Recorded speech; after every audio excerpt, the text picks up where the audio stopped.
Hello students, welcome to पारामेम class. आज हम सॉलिड स्टेट फिजिक्स का नेक्स्ट टॉपिक करेंगे जो कि बहुत ही इम्पॉर्टेंट है, एग्जाम में कई बार पूछा जाता है।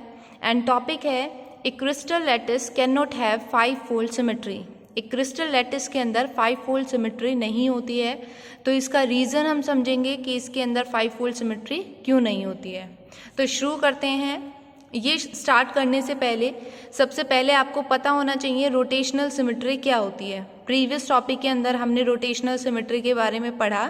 अगर आपको नहीं पता है तो डिस्क्रिप्शन बॉक्स में आपको लिंक मिल जाएगा, पहले वो वीडियो देखें देन ये वीडियो देखें।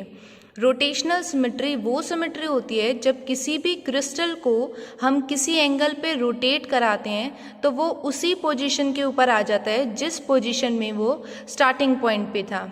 इसे हम रोटेशनल सिमेट्री बोलते हैं। ठीक है, फॉर एग्जाम्पल अगर आपके पास ये एक स्टिक पेन है और इसको आप इस तरीके से यूज़ कर रहे हैं तो ये इसकी इनिशियल पोजीशन है।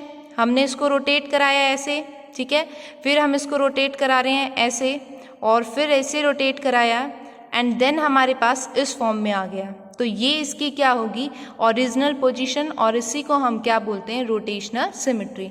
रोटेशनल सिमेट्री को हम 2 डायमेंशन और 3 डायमेंशन के अंदर अप्लाई कर सकते हैं। 1 डायमेंशन ऑब्जेक्ट के अंदर भी हम अप्लाई कर सकते हैं। अभी हमने देखा ये एग्जाम्पल जो है वो 1 डायमेंशन के अंदर था। ठीक है, अब अलग अलग क्रिस्टल स्ट्रक्चर की जब हम रोटेशनल सिमेट्री देखते हैं या उसकी नंबर ऑफ सिमेट्री लाइन देखते हैं तो वो सबकी अलग अलग होती है। ठीक है, सबकी सेम नहीं होगी। उसके लिए हम फॉर्मूला यूज़ करते हैं n = 360/θ। अगर थीटा की वैल्यू आपको पता है तो आप n निकाल सकते हैं, और अगर आपको n की वैल्यू पता है तो आप थीटा की वैल्यू बता सकते हैं। अब आपको बताना है कि जो नंबर ऑफ सिमेट्री लाइंस होती हैं रेक्टेंगल के लिए और इक्विलेटरल ट्रायंगल के लिए वो कितनी होती हैं। इसका आंसर आप लिखोगे कमेंट बॉक्स में। ठीक है, अब नेक्स्ट देखो, क्रिस्टल के पास अगर हम देखें तो 1 fold, 2 fold, 3 fold, 4 fold, 6 fold symmetry होती हैं, लेकिन 5 फोल्ड और 7 फोल्ड सिमेट्री नहीं होती। क्यों नहीं होती, कैसे नहीं होती, वो हम समझेंगे डायग्राम की हेल्प से। ये सिर्फ समझने के लिए है, आपको ये नहीं लिखना है। ठीक है, हमने एक लैटिस लिया इस तरीके से। लैटिस जो है, स्पेस लैटिस क्या होता है, इनफाइनाइट पॉइंट्स अरेंज होते हैं 3 डायमेंशन के अंदर, रेगुलर पैटर्न होता है, और जब हम एक पॉइंट से दूसरे पॉइंट को देखते हैं तो उनका जो एनवायरनमेंट होता है वो सेम रहता है, दैट इज लैटिस। ठीक है, अगर यहाँ पे हमने एक पॉइंट ले लिया है ओ पॉइंट, ठीक है, यहाँ से हम यहाँ चेक कर रहे हैं तो ये रिप्रेजेंट कर रहा है ए वेक्टर को, ये रिप्रेजेंट कर रहा है बी वेक्टर को। ऐसे ही अगर हम यहाँ पे एक पॉइंट कंसीडर कर लेते हैं, हमने ये पॉइंट कंसीडर कर लिया, मान लो इसको नाम दे रहे हैं हम ए पॉइंट, तो ओ से ए का जो पोजीशन वेक्टर रहेगा वो क्या रहेगा, आर वेक्टर। यहाँ पे हम एक अनदर पॉइंट कंसीडर कर लेते हैं। ठीक है, इस पॉइंट को हमने नाम दे दिया क्यू। ठीक है, तो यहाँ से यहाँ अगर हमें ए से बी पहुँचना है तो इसके लिए हम क्या करेंगे, ट्रांसलेशन वेक्टर का यूज़ करेंगे, और ट्रांसलेशन वेक्टर जो है वो हमें क्या देगा, इसकी पोजीशन, और इसको हम रिप्रेजेंट कर लेंगे आर डैश से। तो इसका मतलब जो आर डैश है वो किसके इक्वल आएगा, आर वेक्टर प्लस टी, और यहाँ टी जो है वो किसको रिप्रेजेंट कर रहे हैं, ट्रांसलेशन को। और ट्रांसलेशन के लिए हम क्या ऑपरेशन अप्लाई करते हैं, n1 A vector plus n2 B vector, ये फॉर्मूला यूज़ किया जाता है। अब मान लो हमें इस पॉइंट से इस पॉइंट पे जाना है तो हम यहाँ पे एक और ऑपरेशन अप्लाई कर रहे हैं। हमने लिया एक पॉइंट, ये चूज़ कर लिया, पहले हम इस पॉइंट के ऊपर गए और इसको हम नाम दे रहे हैं यहाँ पे बी पॉइंट। अब बी से हम जा रहे हैं क्यू पॉइंट पे, तो हम एक पॉइंट नीचे जा रहे हैं, तो यहाँ हम क्या यूज़ करेंगे, -1। इसको अगर बी नाम दे रहे हो तो यहाँ हम यूज़ कर लेंगे -b, और ये हमारा क्या आ गया, ए पॉइंट +1। ठीक है, तो इसको हम इस फॉर्म में कैसे लिखेंगे, R dash equals to R vector plus यहाँ पे n1 की वैल्यू 1 रहेगी, ए वेक्टर, n2 की वैल्यू -1 बी वेक्टर। तो ये हमारा इस फॉर्म के अंदर आ जाएगा। ठीक है, ये आपको नोट डाउन नहीं करना है, ये सिर्फ समझने के लिए था। ट्रांसलेशन वेक्टर आपको पता होना चाहिए क्या होता है। अब आगे देखो, यहाँ पे हम लेटेस्ट पॉइंट कंसीडर कर रहे हैं। हमने 4 लेटेस्ट पॉइंट कंसीडर कर लिए, इसको हम नाम दे रहे हैं P, Q, R और S। और ये लेटेस्ट पॉइंट आपस में कनेक्टेड फॉर्म में है। अब ये आपस में कैसे कनेक्ट होंगे? ट्रांसलेशन वेक्टर की हेल्प से। तो यहाँ पे हम P से Q को कंसीडर कर रहे हैं T, Q से R क्या होगा T, और R to S क्या होगा T। अब देखो, ट्रांसलेशन वेक्टर को हम कैपिटल T से रिप्रेजेंट करते हैं, यहाँ पे हमने इसको किससे रिप्रेजेंट किया है? स्मॉल t से। ठीक है, अब देखो हम क्या करेंगे, इसमें हमें सिमेट्री चेक करनी है, तो इसको हम रोटेट कराएंगे। अगर हम ये पॉइंट चूज कर रहे हैं और इस पॉइंट के ऊपर हम या तो इसको इस तरीके से क्लॉकवाइज या फिर ऐसे एंटी क्लॉकवाइज रोटेट कराते हैं, तो हमने कंसीडर किया है कि एक पॉइंट हमें यहाँ पे मिल रहा है इस तरीके से, और इसको हमने एंगल लिया फाई। ठीक है, अब अगर इसी का स्ट्रेट हम चेक करते हैं तो एक पॉइंट हमें यहाँ पे मिलेगा, इसको हमने नाम दे दिया बी पॉइंट। सिमिलरली हम आर के ऊपर रोटेट करा रहे हैं, जब हम आर को रोटेट करा रहे हैं तो हमने एक पॉइंट यहाँ पे लिया है, यहाँ हमें एक पॉइंट मिल रहा है, यहाँ पे एंगल बनाएगा ये फाई, और जब इसी के सीधा डायरेक्शन में देखेंगे तो यहाँ पे हमें एक पॉइंट मिल जाएगा, इसको नाम दे दिया सी, इसको दे दिया हमने डी। अब ये ए बी सी डी जो कनेक्टेड है वो किसकी हेल्प से कनेक्ट है? ट्रांसलेशन वेक्टर की हेल्प से।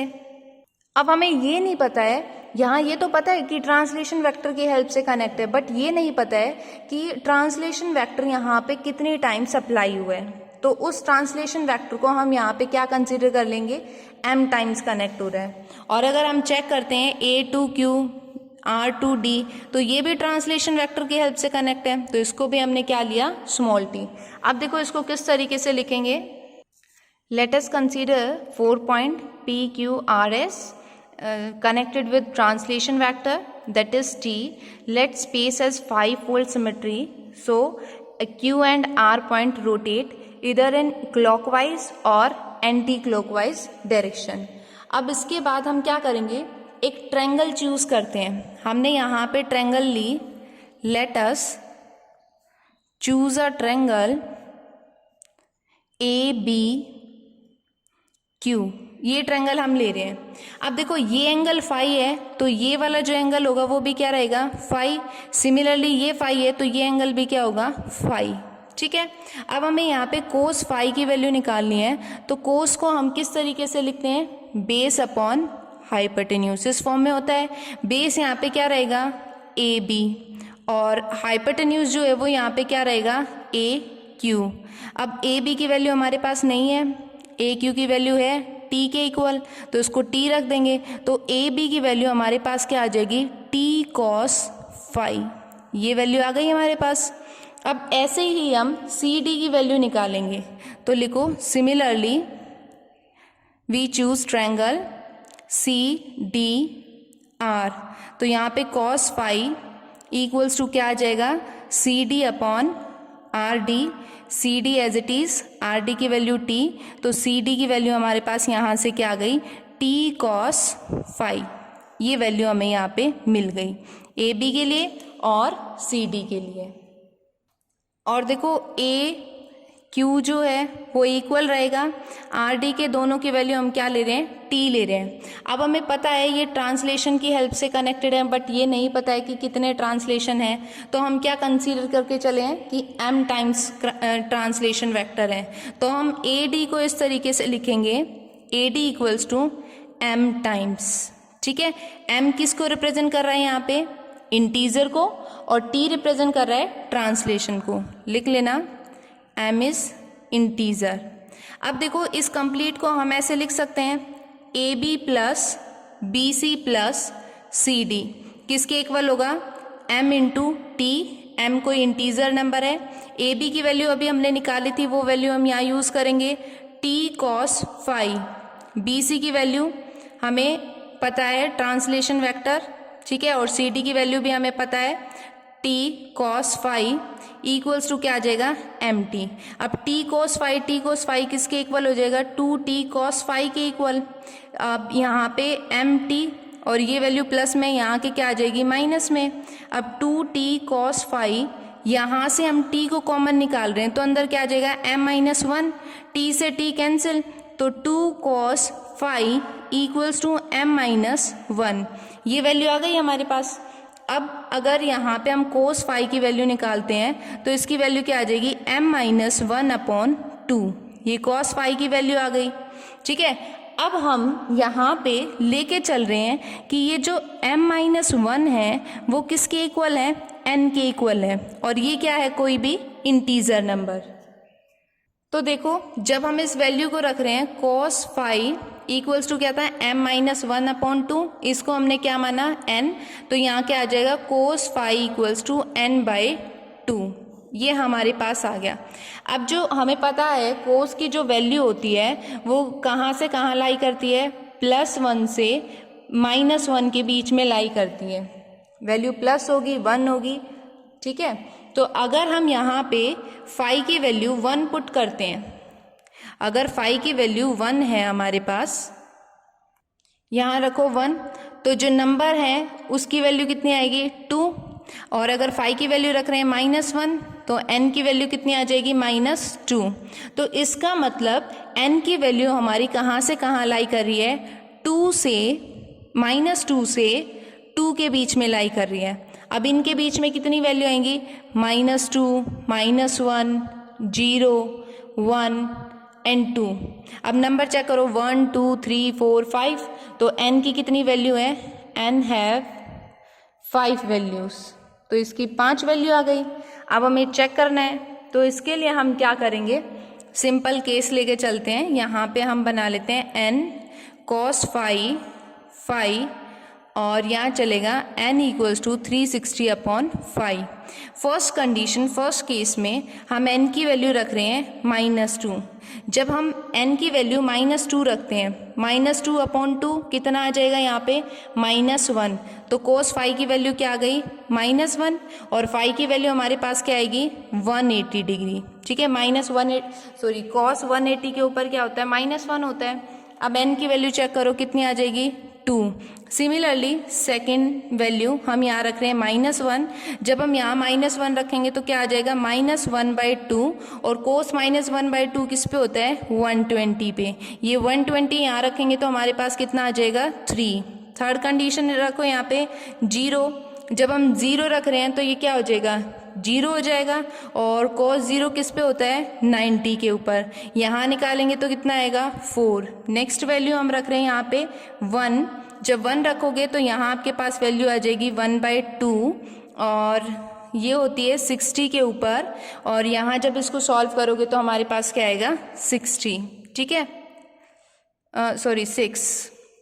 ऐसे ही हम किस पे करेंगे, 2 के ऊपर चेक। 2 पे जब कर रहे हैं तो यहाँ 1 आ गया, यहाँ 360 आ गया, और यहाँ क्या कितना आ जाएगा, 1 आ जाएगा। ठीक है, तो यहाँ पे हमने पांचों वैल्यू के ऊपर चेक किया, और चेक करके क्या देखा, 1 आ रहा है, 2 आ रहा है, 3 आ रहा है, 4 आ रहा है, 6 आ रहा है, लेकिन यहाँ पे 5 और 7 वैल्यू नहीं आ रही। तो ये क्या शो कर रही है कि 5 and 7 फोल सिमेट्री जो है वो एग्जिस्ट नहीं करती है। इस तरीके से आप लिखोगे, इसको इक्वेशन ए कंसीडर कर लेंगे, n की वैल्यूज़ हम इसमें पुट करेंगे तो हमें ये मिलेगा। देन ये लिखने के बाद आपको ये लिखना है, इसका आप स्क्रीनशॉट ले सकते हो या साथ साथ नोट डाउन कर सकते हो। आई होप आपको समझ आ गया होगा। अगर कोई डाउट है तो आप कमेंट बॉक्स में लिखें। नेक्स्ट वीडियो में मिलते हैं एक नए टॉपिक के साथ। तब तक के लिए take care and study well. Thank you for watching my video.